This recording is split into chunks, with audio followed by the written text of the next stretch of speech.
Hi guys! Today let us study about another numerical based on the concept of location of centroids. Locate the centroid of the C-section. Hence, they are given us a figure which resembles a C-section with the different dimensions. Now, consider this diagram. Let 1, 1 and 2, 2 be the reference axis for the diagram. The diagram is divided into three parts, that is rectangle 1, rectangle 2 and rectangle 3, having the coordinates of the centroids at G1, G2 and G3 respectively. Now, here, unlike the previous numerical, the figure is not symmetrical with respect to any axis. Hence here, both y bar and x bar have to be found out using the table method. That is, y bar should be found out by using summation ay divided by summation a and x bar by using summation ax divided by summation a. Now, construct the table. We have the column of components, the area of the component, the distance of the centroid of the components from the 1, 1 axis, the distance of centroid of the components from the 2, 2 axis, moment of area about the 1, 1 axis and then moment of area about the 2, 2 axis. Now, coming to the first component, that is the rectangle with the centroid at G1. Now, area of the rectangle is nothing but b into d, which is 75 into 10, that is 750. The distance of the centroid from the 1, 1 axis is nothing but d by 2, that is 10 by 2, which is 5.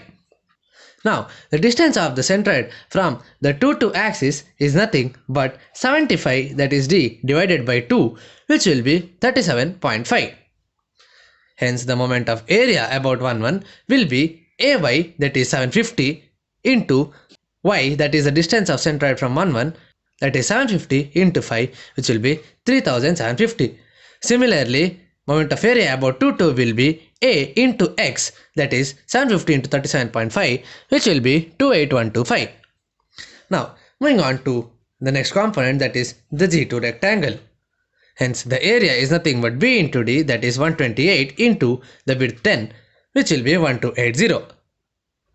Now, the distance of the centroid from 1, 1 is given by 10 plus the centroidal distance of the rectangle, that is d by 2, which is 128 by 2, which will result in 10 plus 128 by 2 is equal to 74.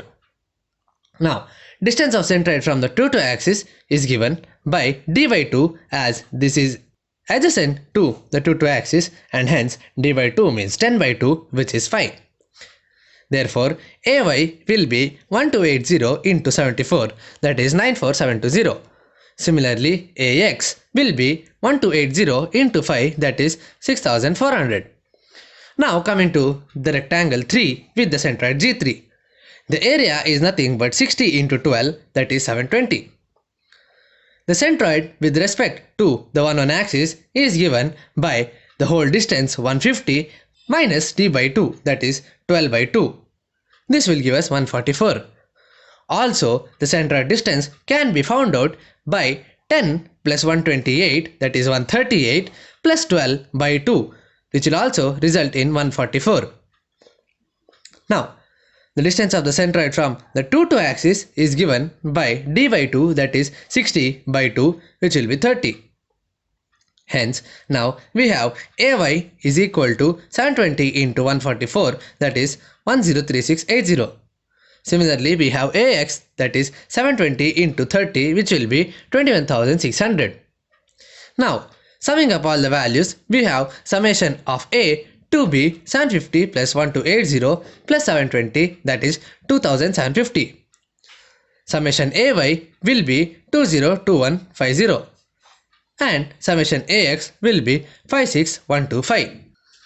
Hence, now we can write y bar is equal to summation ay by summation a, that is 202150 divided by 2750, which will give y bar to be 73.51 mm. Similarly, x bar can be given by summation ax divided by summation a, that is 56125 divided by 2750, which will result in x bar to be 20.41 mm. Therefore, the centroid will exist at the points, that is the coordinates of the centroid will be x bar comma y bar, that is 20.41 comma 73.51. Thank you. Wow, that's That's impressive! You have completed a magic today. For more videos, subscribe. Join our Facebook group and Instagram page for group discussion and live magaz videos for exam preparation in an hour. We start at ClassFly community for students to learn from a friend in a simple way and support them in their own languages. If you are willing to be that one friend who saves us at the exam night preparation, then please join us by visiting classfly.in.